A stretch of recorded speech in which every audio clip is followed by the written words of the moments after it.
Hi friends, நம்ம இந்த வீடியோவில் என்ன பார்க்க போகிறோம்னு பார்த்தீங்கன்னா இஎஸ்சி 2021 அந்த எக்ஸாமினேஷன்ஸில் எலக்ட்ரிக்கல் இன்ஜினியர்ஸ்க்கு கேட்ட சம்ஸ் வந்து சால்வ் பண்ணி பார்க்கலாம். ஸோ இந்த வீடியோவில் எலக்ட்ரிக்கல் மிஷின்ஸ் என்னென்ன கொஸ்டின்ஸ்லாம் கேட்டிருக்காங்க, ஸோ அதை நம்ம எப்படி சால்வ் பண்ணலாம் அப்படின்ட்டு ஒரு 1 or 2 or 3 சம்ஸ் வந்து நம்ம சால்வ் பண்ணலாம். ஓகேங்களா? பிகாஸ் நம்ம வந்து பார்த்தீங்கன்னா இதில் வந்து ஃபுல்லாக அண்டர்ஸ்டாண்ட் பண்ணிட்டு ட்ராவல் பண்ணோம்னா ஒரு ஐடியா நமக்கு கிடைக்கும். ஓகேங்களா? ஸோ அதுக்காக தான் 1 or 2 சம்ஸ் மட்டும் இந்த வீடியோவில் பார்க்கலாம். ஸோ ஃபர்ஸ்ட் வந்து பார்த்தீங்கன்னா கொஸ்டினை ஃபஸ்ட் அண்டர்ஸ்டாண்ட் பண்ணிக்கணும். நமக்கு ப்ராப்ளமேட்டிக்காக கேட்டுட்டாங்க அப்படின்னா எதுவாக இருந்தாலும் சரி, ஃபார் எக்ஸாம்பிள் எலக்ட்ரிக்கல் மிஷின்ஸ் மட்டும் இல்லை, நமக்கு வந்து எந்த ப்ராப்ளமேட்டிக் கண்ட்ரோல் சிஸ்டமாக இருக்கட்டும், பவர் சிஸ்டமாக இருக்கட்டும், எதுவாக இருந்தாலும் சரி, நம்ம வந்து கொஸ்டின்ஸை ஃபஸ்ட்டு தியரட்டிக்கல் ப்ராப்ளமேட்டிக்காக இருந்துச்சு அப்படின்னா மட்டும் கொஸ்டினை அண்டர்ஸ்டாண்ட் பண்ணிக்கணும். ஓகேங்களா? இப்போ ஃபஸ்ட்டு கொஸ்டின் என்ன கொடுத்துருக்காங்க அப்படின்னா 220 volt 960 rpm 80 amps separately excited DC motor. ஓகேங்களா?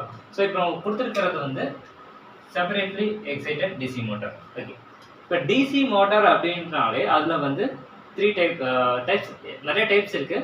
ஸோ மேஜராக நம்ம வந்து பார்க்குறதுன்னா DC series, DC shunt, DC compound அப்படின்னு சொல்லிட்டு 3 டைப்ஸாக நம்ம பார்ப்போம். ஸோ அதில் வந்து பார்த்தீங்கன்னா செப்பரேட்லி எக்ஸைட்டட் டிசி மோட்டார் அப்படின்னா அதில் வந்து பார்த்தீங்கன்னா ஆர்மேச்சர் வைண்டிங் தனியாக இருக்கும், ஃபீல்டு வைண்டிங், தட் மீன்ஸ் நம்ம வந்து டிசி சீரியஸ் மோட்டராக இருக்கட்டும், ஷண்ட் மோட்டராக இருக்கட்டும், இது எதை வச்சு நம்ம சீரியஸ் அண்ட் ஷண்ட்னு சொல்கிறோம்னா armature winding and field winding 2 இது இருக்கும். ஓகேங்களா? ஸோ அதை பேஸ் பண்ணி தான் நம்ம வந்து மோட்டர் ஆர்மேச்சர் வைண்டிங்கும் ஃபீல்டு வைண்டிங்கும், ஃபார் எக்ஸாம்பிள்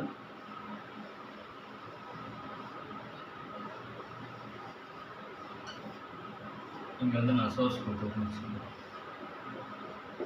இது வந்து ஆர்மேச்சர் வைண்டிங், இது வந்து ஃபீல்டு வைண்டிங், ரெண்டுமே சீரியஸ்ல இருக்கு. ஓகேங்களா? ஸோ இதனோட எண்ட் டு எண்ட் சீரியஸ்ல இருக்குங்களா? ஸோ இந்த மாதிரி சீரியஸ்ல இருந்துச்சுன்னா அது டிசி சீரியஸ் மோட்டர் வரும். ஓகேங்களா? ஸோ இதுவே எனக்கு இப்படி சீரியஸ்ல இருக்கிறதுக்கு பதிலாக ஃபீல்டு வந்து பேரலல்ல இருந்துச்சு அப்படின்னா எனக்கு இது வந்து ஷண்ட் மோட்டர்ல வந்துடும். ஸோ இது ரெண்டும் கம்பைன் ஆகி வர்றது வந்து காம்பவுண்ட் மோட்டர்ல வரும். ஓகேங்களா? ஸோ இப்போ செப்பரேட்லி எக்ஸைட்டட்னா என்ன? ஓகேங்களா? ஸோ இதில் ஃபீல்டு அப்படின்றதே இருக்காது. ஃபீல்டே இருக்காதுன்னா அப்புறம் மோட்டர் எப்படி சுற்றும்? பிகாஸ் மேஜராக தெரிஞ்சுக்கோங்க, நமக்கு armature winding and field winding ரெண்டுமே இருந்தால் தான் நம்ம மோட்டர் ரொட்டேஷன்ன்றது நமக்கு ஜென்ரேட் ஆகும். ஓகேங்களா? ஸோ இது வந்து எலக்ட்ரோ மேக்னெட்டிக் ஃபீல்டில் வந்து நம்ம பார்த்துருப்போம். ஓகேங்களா? சரி, ஓகே. இப்போ வந்து ஃபீல்டு இல்லாமல் இந்த செப்பரேட்லி எக்ஸைட்டடில் எப்படி ரன் ஆகுது? ஆர்மேச்சர் வைண்டிங் அப்படின்னா நம்ம மிக்ஸியோ இல்லை கிரைண்டரோ ஏதோ ஒன்று எடுத்துக்கோங்களா, அதில் வந்து ரொட்டேஷன் பார்ட் அப்படின்றது தான் ஆர்மேச்சர்னு சொல்லுவோம். ஸோ இந்த இடத்துல நான் ஒரு மோட்டராகவே உங்களுக்கு கன்சிடர் பண்ணிக்கிறேன். அசம்ஷனுக்கு இங்கே ஒரு மோட்டார் இருக்குது. ஓகேங்களா? ஸோ இந்த மாதிரி தான் நம்ம இன்ஜினியரிங்லாம் பார்த்துருப்போம். மோட்டார் அசம்பிளினா இந்த மாதிரி தான் நம்ம பார்த்துருப்போம். ஸோ இந்த மாதிரி இருக்கிறதுல வந்து என்ன பண்ணுறோம், செப்பரேட்லி எக்ஸைட்டட்னா எப்படின்னா, ஸோ நீங்கள் தனியாக ஒரு வைண்டிங் வச்சிடணும். இந்த வைண்டிங்க்கு நான் தனிப்பட்ட சப்ளை எதுவும் தரப்போகிறது கிடையாது. ஆல்ரெடி தனிப்பட்ட சப்ளை மீன்ஸ் இது வந்து ஒரு பர்மனன்ட் மேக்னெட்டாக இருக்கலாம். ஓகேங்களா? ஸோ அதுவுமே கூட எந்த இதில் வந்துன்னா செப்பரேட்லி எக்ஸைட்டடில் தான் வரும். ஓகேங்களா? ஸோ செப்பரேட்லி எக்ஸைட்டடாக நான் வந்து தனியாக ஒரு வைண்டிங் ஏதோ ஒரு காம்பவுண்ட், ஏதோ ஒரு மேக்னெட் அந்த மாதிரி ஏதோ ஒன்று வச்சுருவேன். ஸோ அதுக்கு நடுவில் என்னுடைய ஆர்மேச்சருக்கு சப்ளை போகும். ஸோ இதுதான் வந்து என்னென்னு சொல்லுவோம்னா செப்பரேட்லி எக்ஸைட்டட் டிசி மோட்டார். ஓகேங்களா? ஸோ டிசி மோட்டாரில் இந்த டைப்ஸ்லாம் இருக்குது. ஸோ இந்த மாதிரி டீட்டெயிலாக பார்க்கலாம். அதனால தான் மினிமமான சம்ஸ் மட்டும் சால்வ் பண்ணுறேன். ஸோ செப்பரேட்லி எக்ஸைட்டட்னா இப்போ உங்களுக்கு ஒரு ஐடியா வந்திருக்குன்னு நினைக்கிறேன். நம்ம வந்து ஆர்மேச்சர் தனியாக இருக்கும், இது ஆர்மேச்சர் வைண்டிங்கு. ஸோ அதுக்கு செப்பரேட்டடாக நம்ம வந்து ஒரு ஃபீல்டை வைக்கிறோம். ஓகேங்களா? ஃபீல்டை வந்து in terms of permanent magnet அந்த மாதிரி செப்பரேட்டாக வைக்கிறதுனால செப்பரேட்லி எக்ஸைட்டட். ஓகேங்களா? ஸோ அது போட்டாச்சு. So has an armature resistance. ஓகேங்களா? ஸோ ஆர்மேச்சர் அப்படின்னா இது ஆர்மேச்சர், நான் மோட்டராக போட்டிருக்கோம் பார்த்தீங்களா, இது ஆர்மேச்சர். இதுக்கு நான் இந்த இடத்துல வோல்ட்மீட்டருக்கு பதிலாக ஏதோ ஒரு ப்ரோப் வச்சு மல்டிமீட்டர் வச்சு பார்த்துட்டுனா எனக்கு ரெசிஸ்டன்ஸ் கிடைக்கும். அந்த ரெசிஸ்டன்ஸ் வேல்யூ எவ்வளோ இருக்கும் அப்படின்னா 0.06 ஓம் இருக்கும் அப்படின்னு சொல்லிட்டு இருக்காங்க. Under rated condition.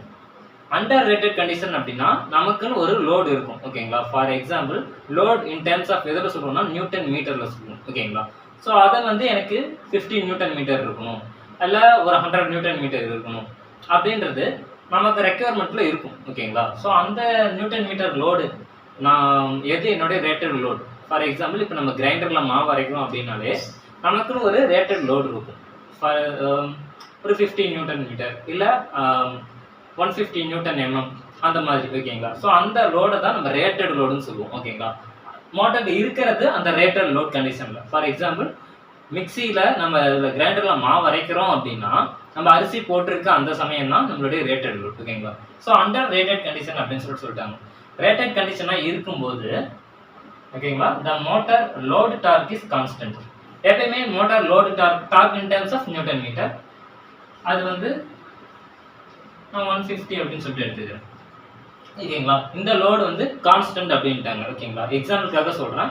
ஸோ அதனால இது 150 நியூட்டன்ன்றது கான்ஸ்டன்டாக இருக்கும். ஓகே, இப்போ ஸ்பீட் ஐடி மீன்ஸ் இண்டிபெண்ட் ஓகேங்களா. ஸ்பீட் அப்படின்றது எதை டிபெண்ட் பண்ணியும் இல்லை அப்படின்னு சொல்லிட்டு சொல்லிடுறாங்க ஓகேங்களா. இது வந்து கிவன் கொஸ்டின் தான். கொஸ்டின்லேருந்து நம்ம என்னென்ன அண்டர்ஸ்டாண்ட் பண்ணிக்கணும் அப்படின்றத நான் சொல்கிறேன். ஸோ ஸ்பீட் இண்டிபெண்ட்னு சொல்லிட்டாங்க. ஸோ ஃபர்தராக என்ன இந்த ஸ்பீடை வந்து எப்படி நம்ம இது பண்ணணும் அப்படின்னா நம்ம டிசி மோட்டரை கண்ட்ரோல் பண்ணுறதுக்கு ஓகேங்களா. டிசி மோட்டருடைய ரொட்டேஷனை கண்ட்ரோல் பண்ணுறதுக்கு வோல்டேஜ் கண்ட்ரோல் அண்ட் ஃப்ளக்ஸ் கண்ட்ரோல்னு 2 மெத்தட் இருக்குது ஓகேங்களா. ஸோ வோல்டேஜ் கண்ட்ரோல் எப்போ வோல்டேஜ் கண்ட்ரோல் பண்ணால் ஸ்பீடு இண்டிபெண்ட்னு சொல்லிட்டாங்க. ஸோ ஸ்பீடு வந்து எனக்கு பிலோ ரேட்டட் ஆர்பிஎம் விட ரேட்டட் ஆர்பிஎம் மீன்ஸ் 960 அவங்க கொடுத்துருக்க அண்டர் ரேட்டட் அப்படின்னு சொல்லியிருக்காங்க பார்த்தீங்களா. ஸோ அந்த ரேட்டட் தான் 960 ஆர்பிஎம். அந்த 960 ஆர்பிஎம் விட கீழே போகுது அப்படின்னா நான் வோல்டேஜ் கண்ட்ரோல் எடுத்துக்கணும் ஓகேங்களா.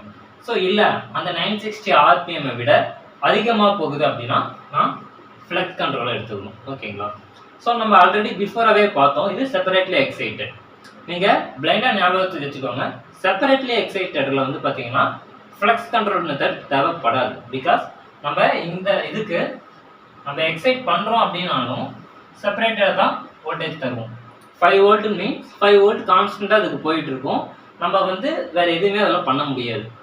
இதுலேருந்து ஜென்ரேட் ஆகிற ஃப்ளக்ஸில் நம்மளால் எதுவுமே சேஞ்ச் பண்ண முடியாது. அதனால் இதில் வந்து வோல்டேஜ் கண்ட்ரோல் மெத்தட் தான் போக முடியும். ஓகே சார், இது ஏன் வோல்டேஜ் கண்ட்ரோல் தான் போகணும் அப்படின்றத அவங்க கொஸ்டின்லேயே இருக்குது. எப்படின்னா what is the motor terminal voltage voltage இருக்கா டெர்மினல் வோல்டேஜ் அட் 620 ஆர்பிஎம் ஓகேங்களா. அவங்க கொஸ்டின் என்னன்னா 620 ஆர்பிஎம் இருந்துச்சு அப்படின்னா மோட்டாரோடைய வோல்டேஜ் எவ்வளோ, டெர்மினல் வோல்டேஜ் எவ்வளோ அப்படின்னா அதுதான் அவங்களுடைய கொஸ்டின். ஸோ 620 மீன்ஸ் 960 எனக்கு கீழே போயிருக்கு. 960 பிலோ போயிருக்குன்னா இது கட்டாயமாக வோல்டேஜ் கண்ட்ரோலில் தான் இருந்திருக்கணும்.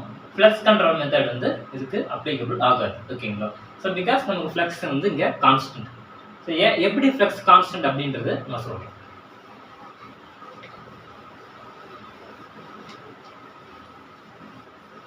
ஸோ நம்ம கிவன் டேட்டாவை சும்மா இது பண்ணிக்கலாம்.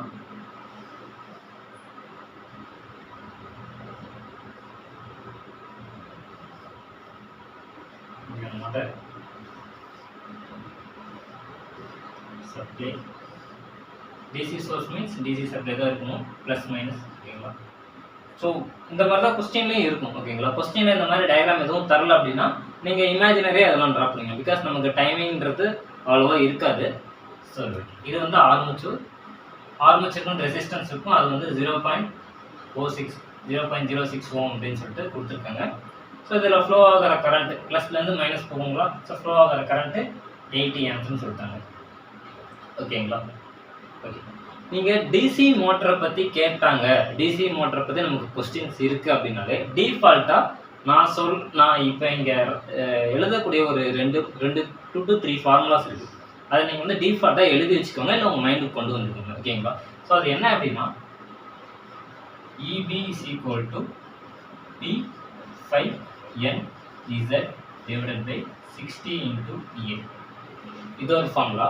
இதே மாதிரியே V is equal to EB plus IA RE ஓகேங்களா. சரி, ஸோ இப்போ EB அப்படின்னா என்ன அப்படின்னு நமக்கு ஒரு ஐடியா கிடைக்கணும். EB அப்படின்றது ஒன்றும் இல்லை, பேக் EMF. பேக் EMFனா என்ன அப்படின்னா ஸோ இப்போ இந்த மோட்டருக்கு வந்து நான் சப்ளை கொடுக்குறேன். சப்ளை கொடுக்கும்போது என்ன ஆகும்னா இதில் செப்பரேட்லேயே எக்ஸைட்டட் பண்ணிட்டு இருக்கிறதுனால எனக்கு ஃப்ளக்ஸ் அங்கே கான்ஸ்டண்ட்டாக இருக்கும். ஸோ ஃப்ளக்ஸ் கான்ஸ்டண்ட்டாக இருந்தாலுமே நான் மோட்டர் ரொட்டேஷன் ஆகுதுங்களா. மோட்டர் ரொட்டேஷன் ஆகும்போது அது அந்த ஃப்ளக்ஸை கட் பண்ணுறப்ப ஆட்டோமேட்டிக்காக எனக்கு இன்னொரு EMF ஜென்ரேட் ஆகும். ஸோ அதான் வந்து நம்ம லென்ஸ் லாவில் வந்து பார்த்துருக்கோம் ஓகேங்களா. ஸோ நமக்கு ஒரு EMF வந்து ஜென்ரேட் ஆகும். அந்த ஜென்ரேட் ஆகிற EMF நம்மளுடைய ஆக்சுவல் வோல்டேஜை வந்து அஃபெக்ட் பண்ணும் அப்படின்றது நம்ம லென்ஸ் லாவில் பார்த்துருக்கோம் ஓகேங்களா. ஸோ அதே சேம் கான்செப்ட் தான் பட் இங்கே based on the voltage drop, அதை பேஸ் பண்ணி வேரி ஆகும். IARE ஓகேங்களா. ஸோ ஃபார்முலா இது மட்டும் இல்லை, ப்ளஸ் வி ட்ராப் அப்படின்னு சொல்லிட்டு ஒன்று. V drop means potential drop. எதனாலனா டிசி மோட்டர் அப்படின்னா ப்ரஷ் அப்படின்றது யூஸ் பண்ணுவாங்க. ப்ரஷ்டு மோட்டராக இருந்துச்சுன்னா ப்ரஷ் யூஸ் பண்ணுவாங்க. ஸோ ப்ரஷ்னுடைய ட்ராப் கொஞ்சம் இருக்கும் 0.5 வோல்ட், அது வந்து மென்ஷன் பண்ணுவாங்க. ஸோ இந்த கொஸ்டினில் தரல, ஸோ அதனால் நான் அதை கன்சிடர் பண்ணல. ஓகேங்களா. ஸோ அது வந்து 0 நம்ம கன்சிடர் பண்ணிக்கலாம். ஸோ IARE அப்படின்னு மீன்ஸ் ஆர்மேச்சருக்கு எவ்வளோ அமௌண்ட் ஆஃப் கரண்ட் போகுது. ஸோ எனக்கு அங்கே வோல்டேஜ் தேவை, ஓம்ஸில் தான். V = IR. ஓகேங்களா. I is directly proportional to V. So V is equal to IR means IA into RE. ஏன்னா ஆர்மேச்சர் ரெசிஸ்டன்ஸ் எனக்கு கொடுத்துட்டாங்க, ஆர்மேச்சர் கரண்ட்டும் எனக்கு தெரியும். ஓகேங்களா. சரி, ஓகே. பேக் EMF நான் அப்புறம் எப்படி கண்டுபிடிக்கிறது? இந்த ஃபார்முலாவில் இருந்து என்னால் பேக் EMF கண்டுபிடிச்சிக்க முடியும். ஓகேங்களா. ஸோ நான் இப்போ ஃபைண்ட் அவுட் பண்ணுறேன் பேக் EMF உடைய வேல்யூ எது அப்படின்னா 960 RPMக்கு. அவங்க கொஸ்டின் கேட்டிருக்கிறது 620 RPMக்கு. ஓகேங்களா. ஸோ 960 RPMக்கு இப்போ நம்ம சால்வ் பண்ணலாம். ஸோ 960 RPM மீன்ஸ் எனக்கு நான் பேக் EMF 1ன்னு எடுத்துக்கிறேன். ஓகேங்களா. EB 1ன்னு எடுத்துக்கிறேன். ஸோ இதுதான் கொஸ்டின். இதை நீங்கள் ட்ரா பண்ணிக்கோங்க. ட்ரா பண்ணிக்கிட்டு அதுக்கு ஒன்று இங்கே பண்ணுறேன். ஓகே. ஸோ எனக்கு வந்து இதுலேருந்து EB தான் வேணும்னு சொல்லியிருக்கோன்னா EB is equal to V minus IAREங்களா. ஓகே. ஸோ நான் பிஃபோராக சொன்ன மாதிரி 960 RPM அப்படின்றதுனால இதை வந்து நான் N1ன்னு எடுத்துக்கிறேன். ஓகேங்களா. அதே மாதிரி அவங்க ரெக்யர்மெண்ட் ஸ்பீடு வந்து N2ன்னு எடுத்துக்கிறேன். ஓகே. ஸோ இப்போ V minus IAREன்னு ஆகுதுங்களா. ஸோ இப்போ EB is equal to V minus V அப்படின்றது என்னுடைய rated voltage. Rated voltage means நான் மோட்டருக்கு எவ்வளோ வோல்டேஜ் கொடுக்குறோனோ அது என்னோட ரேட்டட் வோல்டேஜ். ஸோ மோட்டருக்கு 220 வோல்ட் தரேன். ஸோ 220 மைனஸ் IA மீன்ஸ் எனக்கு மோட்டருக்கு எவ்வளோ அமௌண்ட் ஆஃப் கரண்ட் போகுது. ஓகேங்களா. ஸோ இது ஆர்மேச்சர் கரண்ட்டாக போகிறது 80 amps அப்படின்றது டிஃபால்ட்டாக எனக்கு போகுது.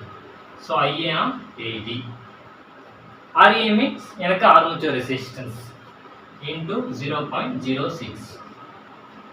ஓகேங்களா. ஸோ இதை நான் சால்வ் பண்ணேன் அப்படின்னா எனக்கு இங்கே 4.8 வரும். பிகாஸ் இங்கே ஒரு 0க்கு 0 போயிடும். So 8 6 are 48. ஸோ இங்கே ஒரு பாயிண்ட் இருக்கிறதுனால 4.8. 4.8 மீன்ஸ் இதை நான் சப்ராக்ட் பண்ணுறேன். 4.8 வந்து 4 மைனஸ் பண்ணால் 16. So 215.2 volt. பேக் EMF-ஆக இருந்தாலும் அதனுடைய யூனிட் வந்து பார்த்தீங்கன்னா வோல்டேஜ் தான். பிகாஸ் பொட்டன்ஷியல் ட்ராப் Vனுடைய யூனிட் வோல்டேஜ், IARE மீன்ஸ் அதுவும் வோல்டேஜ் தான், அதனுடைய யூனிட் வோல்டேஜ் தான். ஸோ அதனால் பேக் EMF-ம் வோல்டேஜ் தான். அதனுடைய நேம்லேயே இருக்குது பேக் EMF. ஸோ ஓகேங்களா. சரி, ஓகே. ஸோ இந்த ஆப்ஷன் எங்கேயோ இருக்கான்னு பாருங்களா. சி ஆப்ஷன் இருக்குங்களா. ஸோ சடனாக நம்ம எடுத்து அதை ஓகே அப்படின்னு சொல்லிட்டு போட்டுறக்கூடாது. ஓகேங்களா. ஏன்னா நம்ம இப்போ ஃபைண்ட் அவுட் பண்ணி இருக்கிறது இந்த 960 RPMக்கு உண்டான back EMF. That means EB1. ஓகேங்களா. இப்போ நம்ம எது ஃபைண்ட் அவுட் பண்ணுவோம் அப்படின்னா EB2. EB2 மீன்ஸ் 620 RPM-ஆக இருக்கும்போது என்னுடைய பேக் EMF என்ன. ஓகே. பேக் EMF இந்த இதுக்காக தான் நம்ம வந்து இந்த ஃபார்முலாவை இன்ட்ரடியூஸ் பண்ணுறோம். EB is equal to P5NZ/68. ஓகேங்களா. ஸோ இதில் P அப்படின்றது என்னன்னா நம்பர் ஆஃப் போல்ஸ். ஓகேங்களா.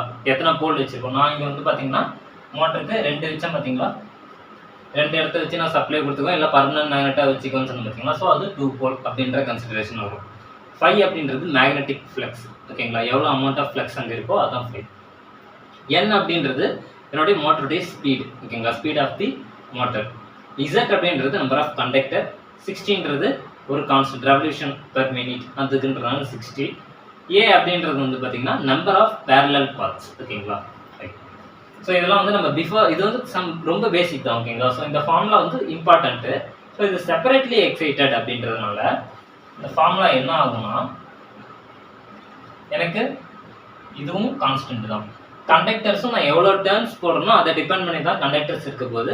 ஸோ கண்டக்டர்ஸும் கான்ஸ்டன்ட், இதுவும் கான்ஸ்டன்ட். 60 அதுவும் கான்ஸ்டன்ட் தான். A அப்படின்றது பேரலல் பாத்ஸ். ஓகேங்களா. நான் 10 டர்ன் போட்டேன்னா 10 × 2 20. ஓகேங்களா. லேப் வைண்டிங்காக இருந்துச்சுன்னா, வேவ் வைண்டிங்காக இருந்துச்சுன்னா × 2 ஆகிடும். ஓகேங்களா. A is equal to 2 ஆகிடும் டிஃபால்ட்டாக. ஓகேவா. ஸோ அதுதான். ஸோ இந்த இடத்துல வந்து பார்த்தீங்கன்னா வேரியபிள் ஆகக்கூடிய டேர்ம்ஸ் யாருன்னா ஃப்ளக்ஸ் அண்ட் ஸ்பீட். ஓகேங்களா? ஒன்றா ஃப்ளக்ஸ் வேரி ஆகலாம், அப்படி இல்லாட்டி ஸ்பீடு வேரி ஆகலாம். எப்படி வேரி ஆகும் அப்படின்னா, இந்த இடத்துல நான் செப்பரேட்லி எக்ஸைட்டட் போயிருக்கிறதுனால ஃப்ளக்ஸ் அப்படின்றது எனக்கு வேரி ஆகாது. ஓகேங்களா? ஏன்னா நம்ம பிஃபோரவே சொன்ன மாதிரி செப்பரேட்லி எக்ஸைட்டட் அப்படின்னா நம்ம எந்த விதமான ஃபீல்டு காயிலும் இங்கே யூஸ் பண்ண போகிறது கிடையாது. தனியாக நம்ம ஒரு சோர்ஸ் தரோம், இல்லை தனியாக பர்மனன்ட் மேக்னெட் வைக்கிறோம். அதனால இங்கே ஃப்ளக்ஸ் அப்படின்றது கான்ஸ்டன்ட் ஆகிடும். ஸோ அதனால் என்ன ஆகிடும்னா எனக்கு EB is directly proportional to N. ஓகேங்களா? இது EBக்கு.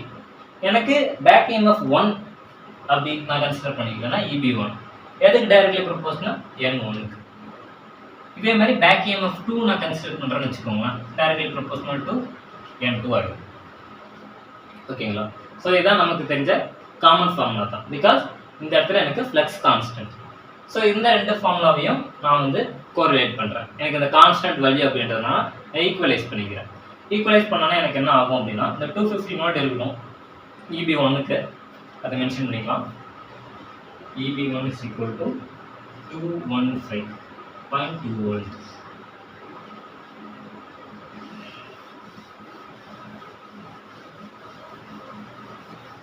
ஸோ நெக்ஸ்ட் என்ன அப்படின்னா, இதை நான் சால்வ் பண்ணுறேன் அப்படின்னா எனக்கு என்ன ஆகும்னா EB2 divided by EB1 is equal to N2 by N1. Okay, எனக்கு நான் இப்போ ஃபைண்ட் அவுட் பண்ண வேண்டியது EB2. ஓகேங்களா? ஸோ நான் EB2 ஃபைண்ட் அவுட் பண்ணணும்னா EB1 into N2 divided by N1. ஓகேங்களா? ஸோ இப்போ N2 மீன்ஸ் என்னுடைய நான் கண்டுபிடிக்க எந்த ஆர்பிஎம்க்கு நான் வோல்டேஜ் ஃபைண்ட் அவுட் பண்ணணுமோ அந்த ஆர்பிஎம். ஸோ 620. EB1 215.2 அப்படின்றது எனக்கு தெரியும். இன்டு N2 எவ்வளோனா 620 ஆர்பிஎம்ங்களா, 620 போட்டுக்கிறேன். டிவைடட் பை இது வந்து எனக்கு N1 வந்து 960. நான் கேன்சல் பண்ணுறேன். இது கேன்சல் பண்ணிவிட்டு இது சால்வ் பண்ண வேண்டியதுதான். ஸோ நம்ம அரௌண்ட் இதை 100ன்னு எடுத்துக்கலாம். ஸோ 100ன்னு எடுத்துக்கிட்டோம்னா நமக்கு இங்கே 2 times ஆஃப் வந்துடும். ஸோ 2 times ஆஃப் அப்படின்னு போட்டோம்னா அரௌண்ட் 134 ஆர் 138 அந்த ரேஞ்சில் வரும். ஓகேங்களா? இது வந்து நீங்கள் இந்த மாதிரி சம் சால்வ் பண்ணிங்கன்னா தான் நம்ம எக்ஸாமினேஷன்ஸில் வந்து பார்த்தீங்கன்னா கொஞ்சம் குயிக்காக நம்ம எதுவாக இருந்தாலும் சால்வ் பண்ண முடியும். பிகாஸ் அங்கே இருக்கிற நம்மளுடைய ஆன்சர் ஆப்ஷன்ஸ் பாருங்களா, 68, 143, 215, 320 இருக்குங்களா. ஸோ நம்மளுடைய ஃபைனல் ஆன்சரை வந்து நம்ம குயிக்காக ஃபைண்ட் அவுட் பண்ணோம்னா நம்ம இந்த மாதிரி ரவுண்ட் ஆஃப் மெத்தட் யூஸ் பண்ணணும். ஸோ 100 அப்படின்னு சொல்லிட்டு எடுத்துக்கலாம். 100 எடுத்துக்கிட்டோம்னா இது 2 times 2.3 times அந்த மாதிரி வரும். ஓகேங்களா? 2.3 times அந்த மாதிரி எடுத்துக்கிட்டோம்னா 62ஓட மல்டிபிள் பண்ணுறோம் அப்படின்னா ஆட்டோமேட்டிக்காக 62 into 2 வச்சுக்கலாம். 62 into 2ன்றப்ப நமக்கு 124 சம்திங் வந்துடும். ஓகேங்களா? ஸோ அரௌண்ட் நம்ம இதை ஃபைனலாக கால்குலேட் பண்ணுறோம் அப்படின்னா 138.98 அரௌண்ட். ஓகேங்களா? ஸோ இந்த மாதிரி நமக்கு பேக் EMF 2 ஜென்ரேட் ஆகும். ஓகேங்களா? ஸோ நீங்கள் வந்து வே ஆஃப் ஃப்ளோ எப்படி இருக்கணும்னா எவ்வளோ இதுவாக இருக்கும், எவ்வளோ ரவுண்ட் ஆஃப் பண்ணிவிட்டு நம்ம ஃபைண்ட் அவுட் பண்ண முடியும் அப்படின்றத நீங்கள் ஃபஸ்ட்டு டிஃபால்ட்டாக ஞாபகத்துக்கு வச்சுக்கோங்க. இப்போ EB2 நான் ஃபைண்ட் அவுட் பண்ணிட்டேன். EB2 எனக்கு தெரிஞ்சால் மட்டும் போதுமா? பிகாஸ் ஏன் அப்படின்னா கொஸ்டின் என்ன கேட்குறாங்கன்னா what is the motor voltage. நான் இங்கே கண்டுபிடிச்சிருக்கிறது பேக் EMF. ஓகேங்களா? EB2 தான் நான் ஃபைண்ட் அவுட் பண்ணியிருக்கேன்.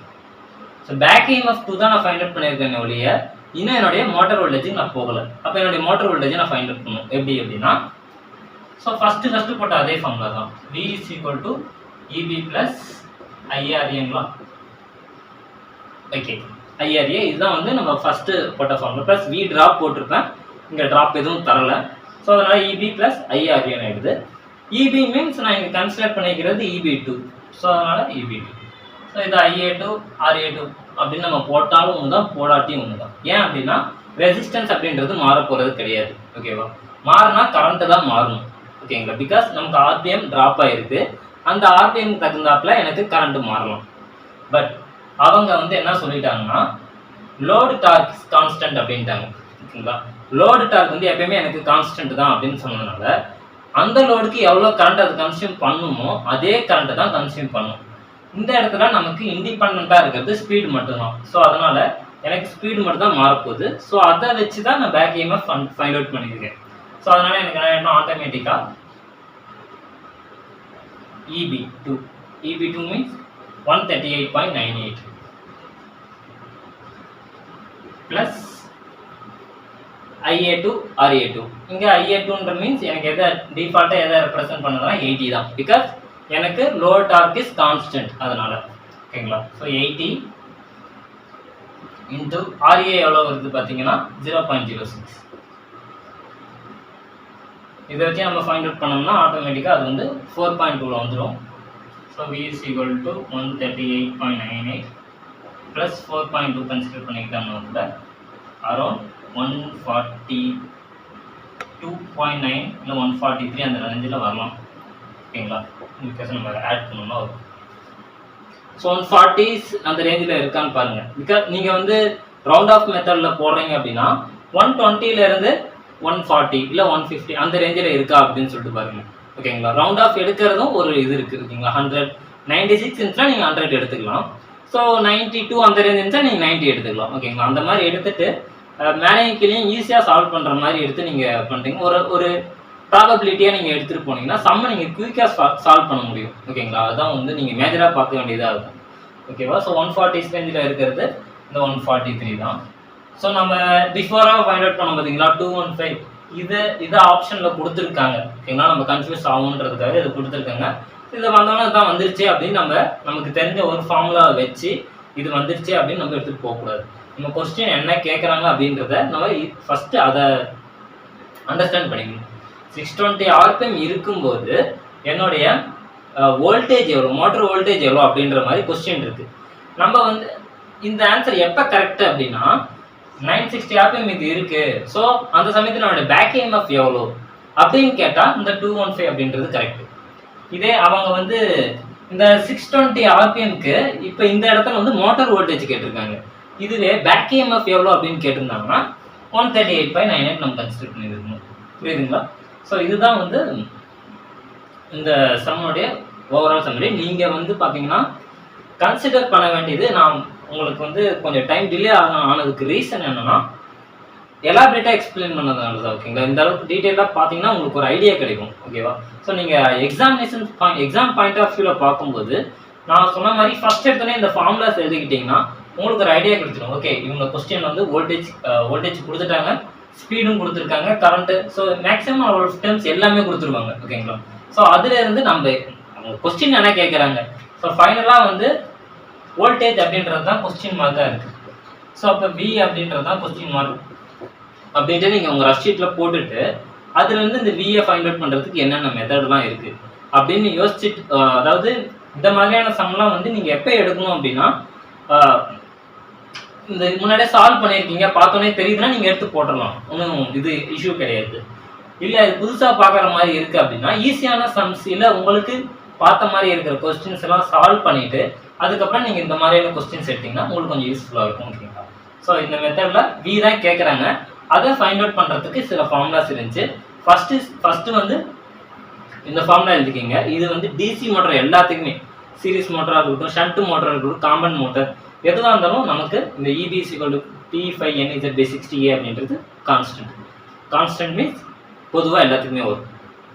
அதே மாதிரி EB = V+IARAவும் சரி V = EB + IARA.